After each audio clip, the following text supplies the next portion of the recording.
Election commission ঠিক হয় নাই। কি ধরনের রাজনীতি? এরা নাকি দেশ ও জাতির উন্নতি করবে, কি ভয়ঙ্কর। যা হোক, এইটা নিয়ে পরবর্তী সময়ে উচ্চ আদালত হাইকোর্টে আপিল হলো, হাইকোর্টে একটা রিট হলো। সেই রিটে আজকে বৃহস্পতিবার 22 তারিখে 22শে মে আদালত ঘোষণা করলো যে ইশরাককে শপথ পড়ানো হোক। তাহলে কি হলো দাদা জিনিসটা? এই যে এত লাফালাফি, কোনো লাভে লাগলো?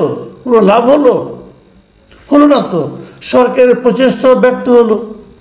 মাঝখান দিয়ে ঢাকার মানুষ কদিন কষ্ট করলো, কারণ ইশরাকের পক্ষে কিন্তু ঢাকা শহরে সিটি কর্পোরেশন এলাকায় বিভিন্ন এলাকায় বিক্ষোভ হয়েছে, রাস্তা বন্ধ করে দেওয়া হয়েছে। ঢাকার মানুষ কষ্ট করলো। লক্ষ্যটা কি, অর্জনটা কি? তারপর আমি এখানে একটা রিয়াকশনের কথা বলি। এই ঘটনার পরে এই এনসিপির এক নেতা মোহাম্মদ সার্জিস আলম, উনি একটা স্ট্যাটাস দিয়েছেন আজকে।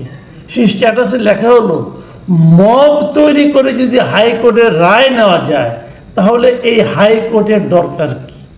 বুঝুন, মানে উনি বলতে চাচ্ছেন হাইকোর্টকে উনি কিন্তু প্রশ্নের মুখে ফেলে দিল। উনি বলতে চাচ্ছেন যে এই হাইকোর্টের এই রায়টা পাওয়া গেছে মব তৈরি করে। কে মব তৈরি করেছে? ইশরাক সাহেব মব তৈরি করেছে। সে বলতেছে হাইকোর্টের উপর যে হাইকোর্ট নাকি মবের কারণে রায় দিয়েছে। হাইকোর্টের মানে বিচারক, সে যেই হোক, আমরা জানি বিচার পদ্ধতি অনেক সমস্যা আছে, কিন্তু এভাবে বলা যায়? এবং যদি মবের কথা বলা হয়ে থাকে, তাহলে এই দেশে মব কারা তৈরি করে? এই দেশে মানুষ জানে না যে মব তৈরি করে কারা চাঁদাবাজি করছে? মব তৈরি করে সারা দেশকে অস্থির কারা করছে? ওই যে প্রশ্ন করা হয় যে মব তৈরি করে যারা কিছুদিন আগে ভালো পথে চলতে পারতো না, যাদের মানি ব্যাগে টাকা থাকতো না, তারা কিভাবে জমিদার পুত্র হয়ে যাচ্ছে? তারা কিভাবে কোটি কোটি টাকা দামের গাড়ি চালাচ্ছে? এই প্রশ্ন যদি করা হয় তাহলে মবটা কারা তৈরি করছে?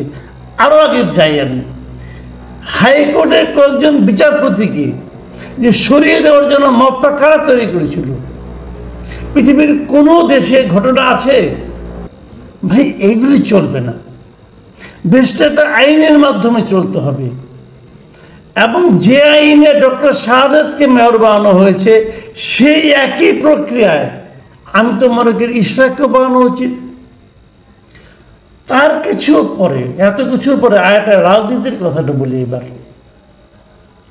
কেন ইশরাকের ব্যাপারে এত অ্যালার্জি? কারণ একটাই, কারণ ইশরাক বিএনপি করে। কারণ আরো একটা, ইশরাক রাজধানীর সবচেয়ে গুরুত্বপূর্ণ সিটি কর্পোরেশনের মেয়র হতে চায়। এটা কেউ চায় না, এই সরকারে কেউ চায় না।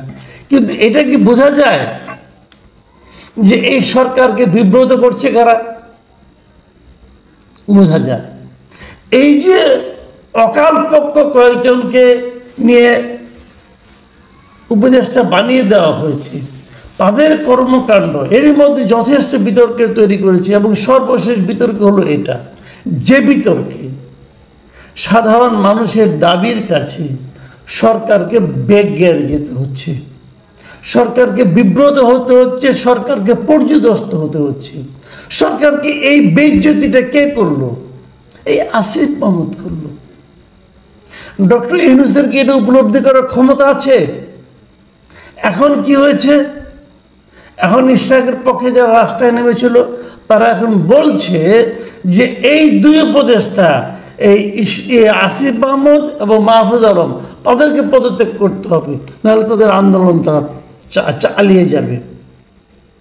তারা কি পদত্যাগ করবেন? তারা এর মধ্যে যথেষ্ট বিতর্ক তৈরি করেছেন, যথেষ্ট অযোগ্যতার পরিচয় দিয়েছেন এবং যথেষ্ট স্ক্যান্ডাল তৈরি করেছেন। ঢাকা উত্তরে ওনারা একজন এনজিও কর্মীকে এনে মেয়র বানিয়ে দিয়েছেন, ওতে কোনো সমস্যা হয় নাই। যে লোক নাকি এসে প্রথম কাজই এই কোরবানি ঈদের সময় কোরবানি হাট নিয়ে একটা স্ক্যান্ডাল পাকিয়ে বসেছেন। তো এগুলি কেন হচ্ছে?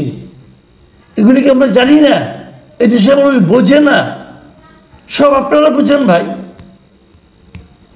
আমি মনে করি সরকার ধীরে ধীরে তার ভাবমূর্তি হারাতে শুরু করেছে,